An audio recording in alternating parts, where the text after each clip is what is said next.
Use translation to your advantage. Some teachers discourage their students from translating to and from their native language. This can be because the tutor feels uncomfortable with a language they do not understand, or it can be because they believe students should understand English through English. This approach fails to recognize the benefits of limited mother tongue usage when learning another language. Quick translation to and from the student's native language can save a lot of time, and using a detailed bilingual dictionary often helps build a better understanding of what words mean in each language and how they may overlap or differ. Learning a new language means learning a new culture. Any linguist will tell you that language and culture are closely connected. You cannot learn one without also learning something about the other. By culture, we mean mentality,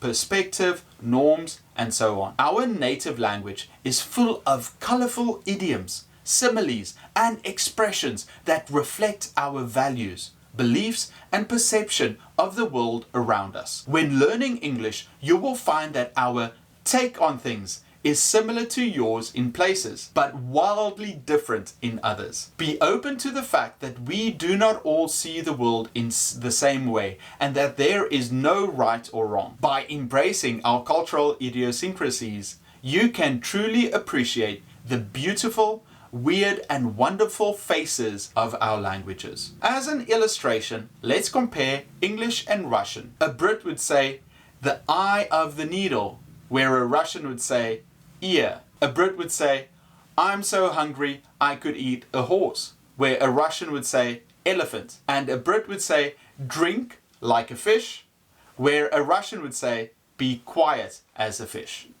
What do you say? First we understand, and then we speak. As young children, we develop a good understanding of our parents' language before we are actually able to speak or produce grammatical sentences ourselves. This is the same for adult learners of English as a foreign language. Your understanding will always be ahead of your own practical ability to speak and use the language. Understanding is the basis for the spoken fluency that follows. It is natural to make mistakes, but learn from them. The only way to become fluent in a language is through trial and error. Therefore, making mistakes is both natural and necessary. Everyone will be expecting you to make mistakes, so there is no need to be overly worried about this. The main thing is that you learn from these mistakes in order to improve next time. If you lack confidence when speaking, think of it this way. Most Brits and Americans do not speak any foreign languages fluently because they expect everyone else to use English. You are already ahead of them, and they should thank you for doing your best to learn their language.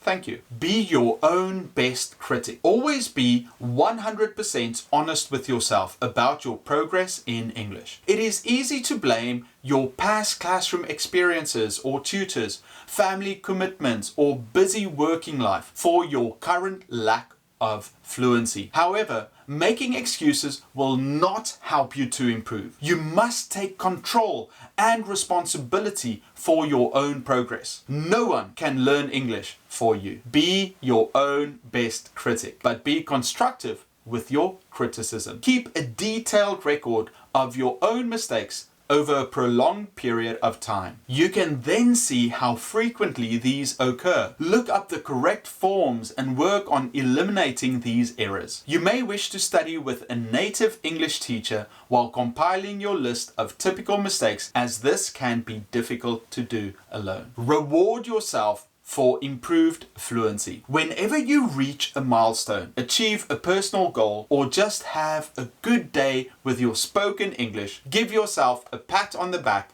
by rewarding this effort with a treat. That could be a meal at your favorite restaurant, a trip to the cinema, or a new pair of shoes. This reinforces the positive progress you are making. You deserve it. English is not the final destination. Think of English as a tool that you can use to get something you want or need in life. Whether your goals are career-orientated, study-based, or just social, fluent English in itself is not the final destination. Instead, it is the bridge that will help you cross the river and reach the other side. Your task is to build the bridge brick by brick and day by day. Let's start building.